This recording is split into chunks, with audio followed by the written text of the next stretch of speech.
Hey everyone, it's the Casual Air Gunner again, and today I'll be doing an in-depth review of a very one-of-a-kind pellet I recently tried. These are the Crosman 22 caliber 16.7 grain Red Flight Penetrators.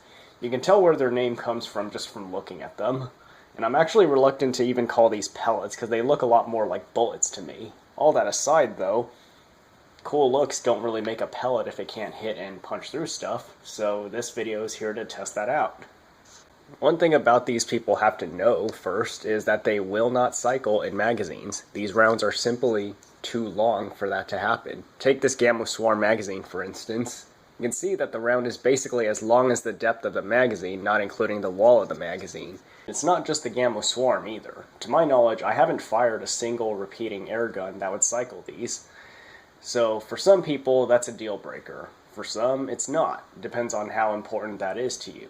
Now that doesn't mean you can't fire these out of repeating air guns. I've successfully fired these out of both my Gamma Swarm and my Gamma Urban. With both, you just need to bypass the magazine and manually feed them in for each shot, effectively turning your repeater into a single shot. In fact, the gun I'll be using to test these out with is going to be my Gamma Swarm Maxim in 22 caliber. The way to get these to chamber in the Gamma Swarm is the same as with any ordinary break barrel, except with this you have to bypass the magazine. So in this case, I'll be lifting the magazine holder right here and manually feeding it in right here into the chamber like you would with an ordinary break barrel rifle. Now it's loaded and ready to go. It's pretty obvious that the people who would buy these pellets are buying them for their ability to punch through things, so that's the first thing I'll be testing.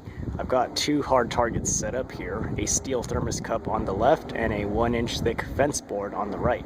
I'll shoot them both first with a typical pellet like these H&N Barracuda greens, and then I'll shoot them with the red flights, compare them, and then after that I'll do one more test with the ballistics gel.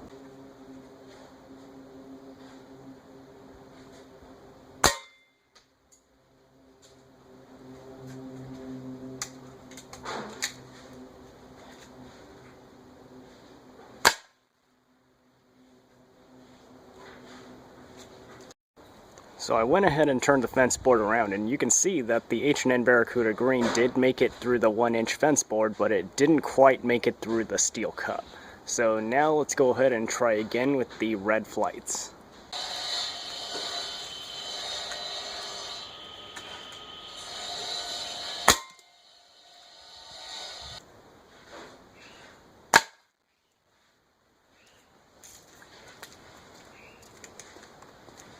So I was actually pretty impressed with what it did to the steel cup. You can see that the original H&N Barracuda green didn't make it through, but the Crosman Red Flight right there did. And this is actually the mangled bullet or pellet that went through. And you can see that it punched clean through right there and actually mushroomed out a little bit in the process. So these definitely are good at punching things like steel. With the fence board, both of the pellets hit really close together, but both of them blew clean through. I have no problem believing that these would punch through even if it wasn't so close, but just to prove the point, I'll go ahead and shoot the fence board again with just the Red Flight Penetrators, just to show that it'll punch through even if it wasn't so close to the original hole.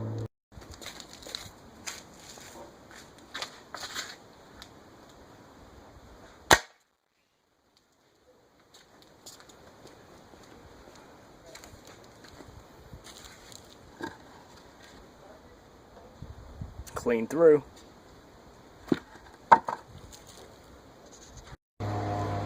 Now I'll do a comparison with some ballistics gel. First shot going to be the H&N Barracuda green, second shot's going to be the Crosman Red Flight Penetrators.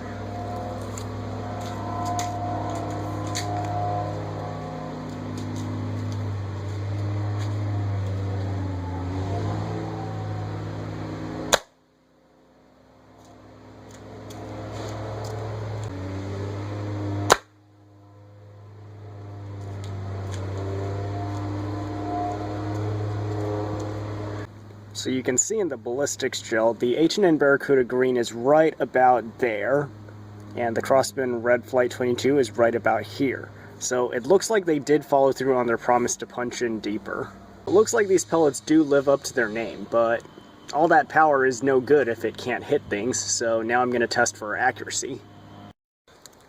For the accuracy test, I'll be shooting this clay pigeon from 30 yards, and if I'm able to hit on the second shot, that means the pellet is accurate out to 30 yards. And here's the logic behind why the first shot might not count, because my gun is not zeroed to these, so if it shoots off, I'd simply need to correct, and once I correct, it should hit the target right on the dot if it's accurate. So I'll be using the wood slice behind the clay pigeon as reference if I miss the shot.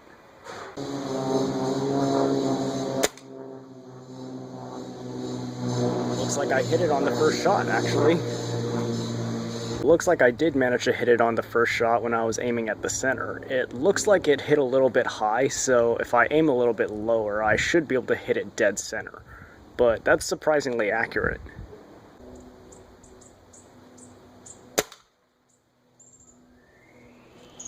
Looks like I hit it dead center. You can tell from how the target broke that it hit pretty much dead center. That's the reason it broke in that pattern. So I'm pretty sold on these. These are accurate out to 30 yards. Not bad.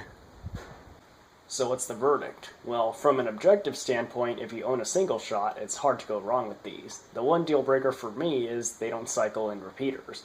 Every .22 caliber airgun I own is a repeater, so that makes these impractical for me unless I'm just in the backyard having fun destroying hard targets I normally wouldn't be able to. But they're hard-hitting, accurate, and lead-free.